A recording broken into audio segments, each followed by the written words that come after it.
appreciate you being with us today, Donna. Thank you for the opportunity to share information about the League of Women Voters of Hawaiʻi. Tell us more, especially in this time of question. I have questions. Is our democracy in jeopardy? Well, I like to think I'm an optimist.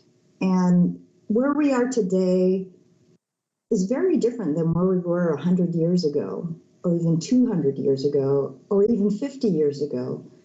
There's change. And sometimes it works and sometimes it doesn't. But I think we've made tremendous strides in making government more responsive and more open than even what it was 20 years ago. So when you look at the role that the League plays, is because on title it's a League of Women Voters, there's much more that you do that's around voting that may not culminate on the voting day. Well, we do believe that voting is fundamental to democracy. Our mission is to empower voters and defend democracy, and we do that through education and litigation.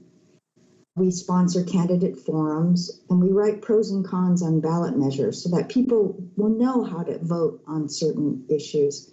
And our second focus is advocacy. So we'll testify at all levels of government, especially when laws that may threaten democracy, and when those laws may pass or when our testifying doesn't work, we will sometimes go to court.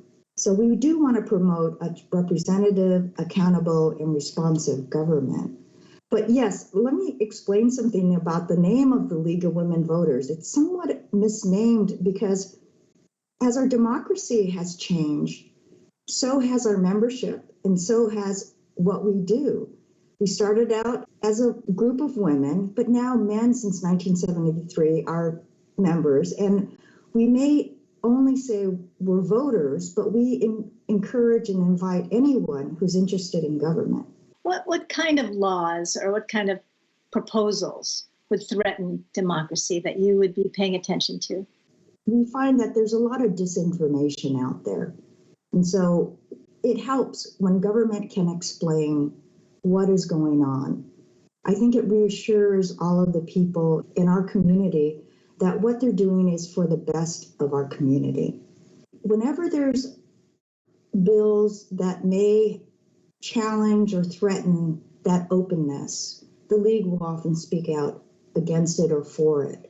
And when we speak about government, it's so huge because there's so many departments and levels and responsibilities that my personal experience has been that some departments don't even know what other departments are doing. And even within a department, the personnel are not always informed. And so it's a huge communication opportunity as well as roadblocks there. How can you help us understand that?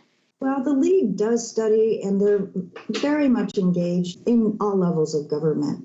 If anyone has questions, we're happy to answer them. And I know individuals are very busy. They work. They don't have time to follow bills. But we'd be happy to answer questions. They can always contact us individually or look on our website. And I also see the same thing with legislators. I mean, they look at thousands of bills in a very short period of time. And so we want to be sure that they're looking at the bills that are going to best help the community. So we will give them our take on it, our stand on them, and maybe that will sway their opinion. But I agree, there's a lot of work, but it's always been that way with government. I think we think that it's not working today, but government, again, has changed. Our society has changed over the years. And I think we're making progress overall. Sometimes we take a step back, but I think we're still moving forward. What I hear you saying is that we are all government. We are all part of the system.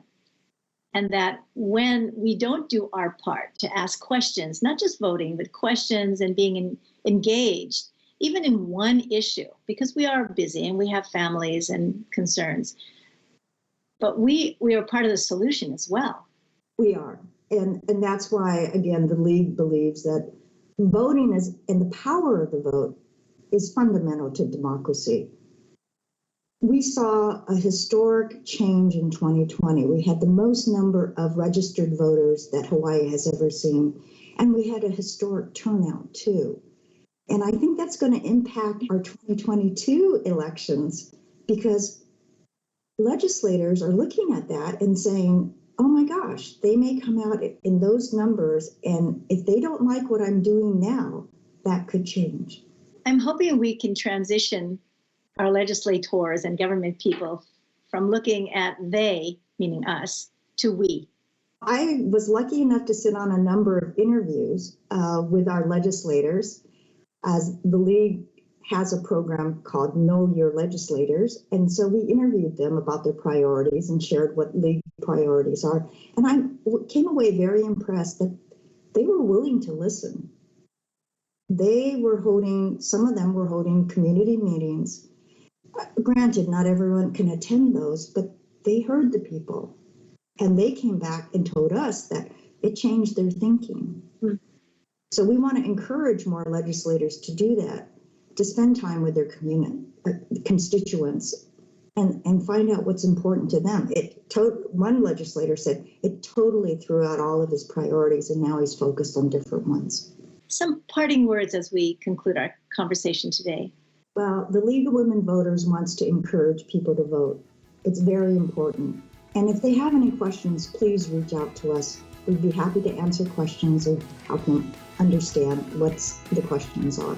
Thank you very much for taking the time to be with us, Donna. Thank you. Thank you again for the opportunity to speak with you.